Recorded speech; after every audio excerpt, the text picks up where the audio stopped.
Well, hey folks, Dr. Grimes here. Welcome to class. I'm trying this class a little different this summer than I have done it in the past. And that big difference is that I have fixed the dates of the 4 tests. Normally, leading up to that, everybody would be working on the same thing at the same time with a little bit specified every single week. I got to get my hands real high here to get in the camera. I'm not used to being this close to the camera. If I was at my office, I'd be way back here or something like that. Anyway, I'm a little bit nuts, and you'll find that out during the semester. Hope that's okay with you. Instead of having little blocks every single week that you have to do, I've decided for summer just to open up everything that builds to the test on day one. And you can work on it as fast as you want to. Now, I've tried that before with graduate classes, and I find that unfortunately some people wait until the week before everything is due to try to do everything. And that makes it harder on you, and it really makes it harder on me. My vision for this is that all of you get excited about this class and you start working on this class first thing, and you make it your goal to get everything checked off of the checklist um, halfway through the period where you have to work on this. For example, the first, let's say the first setting or the first unit is 4 weeks. I'd love to see you get everything in the first 2 weeks or the first 3 weeks maybe, and that way I can be grading it early and not have just a slew of stuff to grade at the last minute when the test is due. The one caution about this, besides waiting too late to start it all, is that if you don't pace yourself and finish early, it's gone. By the time that the test window closes, everything that was due will have a grade, and it may be 0 in a lot of cases. So it's pretty clear in the syllabus. Don't get to the test and not have a few things done and say, hey, can I have a few more days next week? No, the answer is 0. If it's not done by the time the test closes, even if you take the test on the first day, you've got until the test window itself closes to get everything in related to that unit, and you'll be in good shape if you do. So this purpose of this video at 2.5 minutes into it is to kind of talk through some of the highlights of the syllabus. One of the biggest highlights is that whole concept that you can do it all, everything for that unit as quickly as you'd like to as soon as it comes open. And again, it's all open until the window closes. If you finish everything early, you get to change your focus to something else because you won't be able to start the test until the window officially opens, and the next unit won't open until the window officially closes. So that in mind, if you haven't already printed your syllabus, go ahead and do that because you can flip through it as I'm talking. The first major thing is on page 2, and that's the enrollment verification. And all you got to do is to complete a little quiz which contributes points towards your final grade. Now, if you tried to go in and take that quiz now, it would ask you for a password, and you're going to be going, I don't know what the password is. You'd be emailing me, whatever. I'm going to tell you now in this video. I'll know if you've read your syllabus and if you've watched this video, because you won't be calling me and asking me. The video, the password to the quiz is embedded in the syllabus somewhere, and that doesn't make a whole lot of sense right now, but I promise you, if you read every word of the syllabus, you will find the password, and it will be really, really obvious. I'm not going to give you the password. If you call me or if you text me or if you email me or discussion board me and say, hey, what's the password? I'm going to respond and say, hey, read your darn syllabus. That's what it's there for. So make sure that you've done that by the end of the day, 11:59 p.m. on Tuesday, June 11th. If you've not completed it by then, I'm reporting you to the registrar as non-participating and non-attending, and you will be dropped from the class. All right, second thing you're interested in is pages 3 and 4, and that's the grade. To get an A in this class, you just have to build up a whole lot of points. Sometimes when I do this class, I set it up to where, tests are worth 30%. There's a lot of math involved. It's a whole lot simpler for you guys if I just, look, I got hair sticking up on the side over there. I should really have taken a little bit more pride in how I look this morning. I'm a little bit better. Okay, anyway, squirrel. If you look at the syllabus, you just gain as many points as you can. Now, it's designed to where you cannot get an A if you don't take the final. I mean, you can be borderline, and I'm not rounding anything. If you're borderline A because you didn't take the final, you've got to be in the class. But if you do everything and you do pretty well, you won't have to do well on the final. So take a look at the syllabus. Grading for this class, Organizational Theory and Behavior, there is the check-in quiz. It's worth 60 points. There are quizzes on every block of information.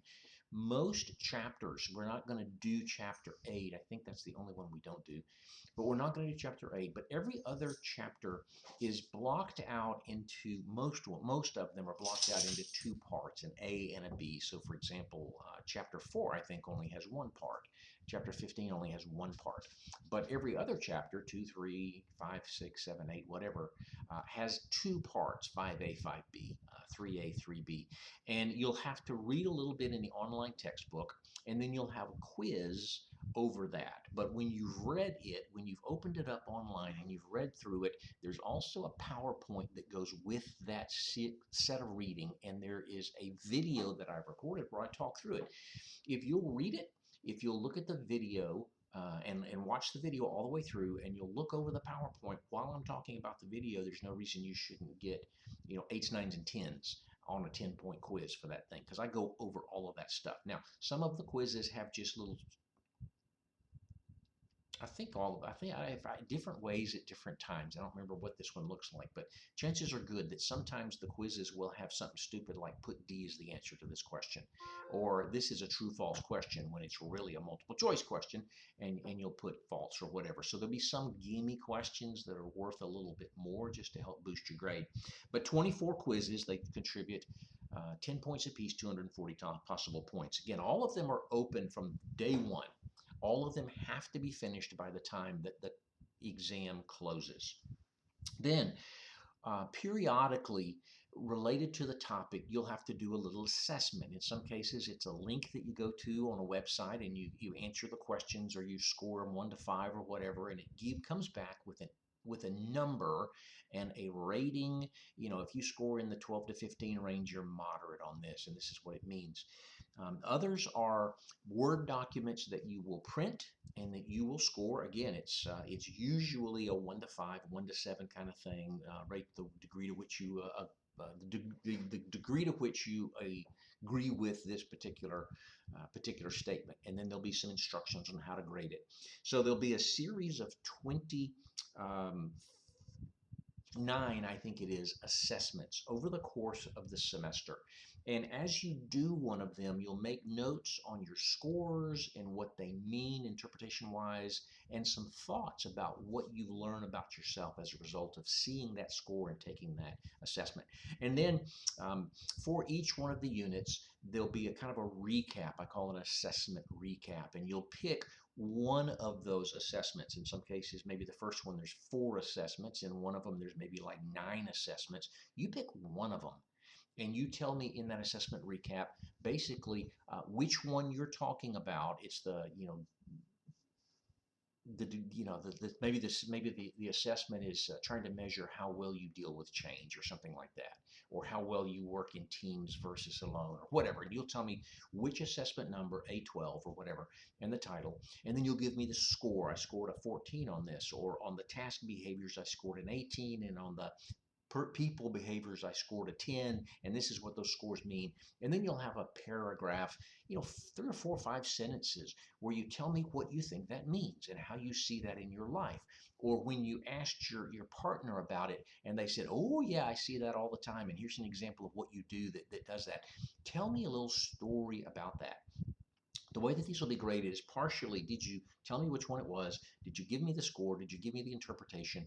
And what do I feel is the quality of what you shared about what you learned? So if you put a sentence or two and just basically regurgitate to me what that score means, you're not going to do well on that assessment. But if you tell me a little story and you illustrate, I took this, the value of this, the meaning of this, and I interpreted it into my life, and I can see this, or I can see maybe where this is part of who I am, and this is how it expresses itself, or that, yeah, I'm lacking in this, and that could be the reason for some of the problems that I have dealing with my sister or whatever.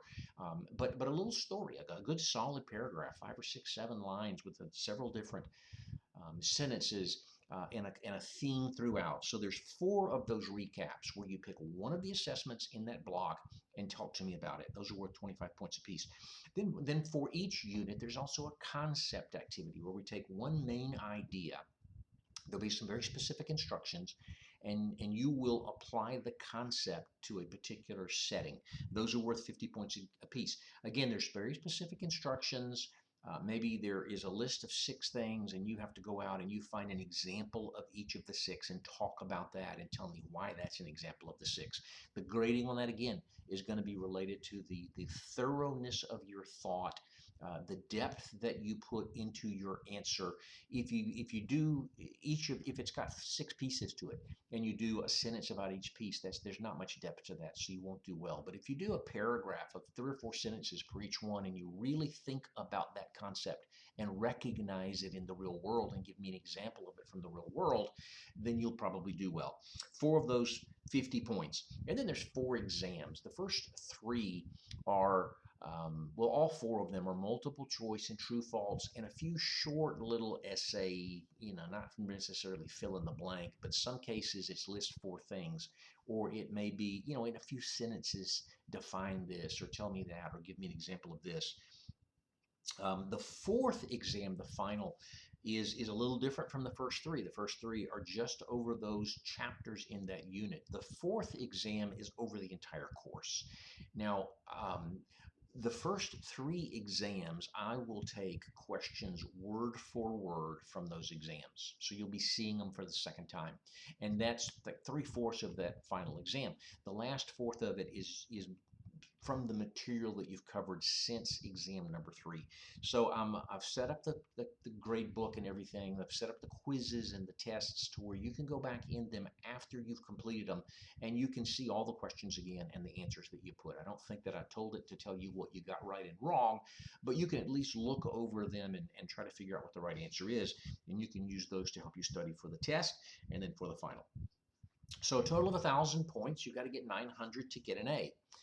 800 to get a B, so forth. If you've got 897, you've got a B. I'm not going to round that up to 900 because there's plenty of opportunities to do well. Every one of the grades is going to have a little bit of a rubric, but the rubric is not number based. Did you give me 5 of these and 7 of those and less than 1 of those or whatever? All of the rubrics are going to look at the components of the assignment, and I'm going to have a subjective score, which means how do I feel that you did? And as you can see on page 4, what does an A look like to me? You've gone a little bit beyond what I've asked you to do. A B is you've done the basics and maybe just a hair more. The C is you gave me basically what I asked for. C is not a bad thing. It's passing. A D means you didn't quite get even the minimum of what I was looking for. And an F means you really either didn't try or it was last minute or something. Filtering through the rest of the syllabus, the things that you really would be concerned about. Page 7, some of my policies. I've already kind of touched on these things.